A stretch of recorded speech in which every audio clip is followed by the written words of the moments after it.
Hi, I'm Brad Bell, and I'm from Kalamazoo, Michigan. I graduated from Parchment High School in 2006, and I currently attend Kalamazoo Valley Community College, where I am pursuing my prerequisites for mortuary school.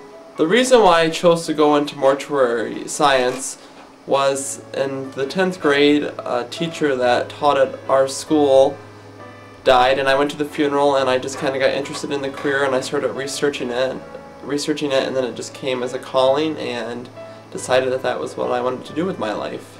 In the state of Michigan, if you become a funeral director, it's called a dual license in mortuary science.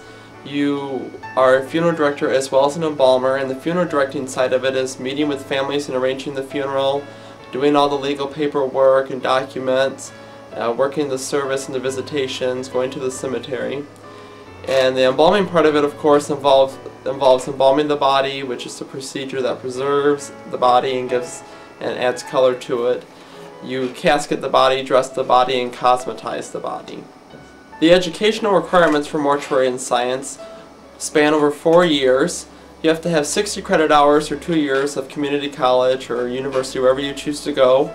Then you serve a 1-year apprenticeship at a funeral home, where you have to have 25 case studies of embalming.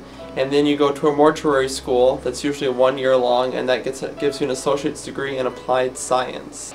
Working at the funeral home that I work at involves a lot during one day. We're a very large firm.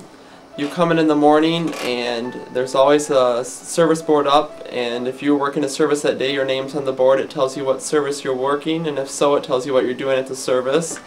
You may be just going directly to the church and setting up the flowers in the casket, and then ushering people to their seats, dismissing the service, and going to the cemetery. If we don't have any services, you may be working in the prep room, assisting them in embalming, casketing, dressing. Just depends on how busy we are from day to day. One of the best things about my job is being able to interact with the public and working with people during the most difficult times of their lives. You get great pleasure out of working with these people and helping them, knowing that you're making a difference in their lives. One of my least favorite things about my job is probably working in the prep room. I'm not a big fan of embalming, but I know that you have to do it as part of the job, so I swallow my pride and I do it, but I prefer not to. For students that are interested in going into mortuary science, I just recommend that you start researching the career very early. Go to your local funeral home, apply for a job there. I started out washing and waxing the cars, and it got me in the door, and now I'm working inside. So if you're interested in going into the career, I would suggest going to your funeral home and talking to the funeral director there and seeing if there's any possibilities for you to maybe work there or serve an internship there, or just some way to get involved with the career early. HOSA has prepared me for the career that I'm going into by giving me leadership skills that are necessary to be a funeral director.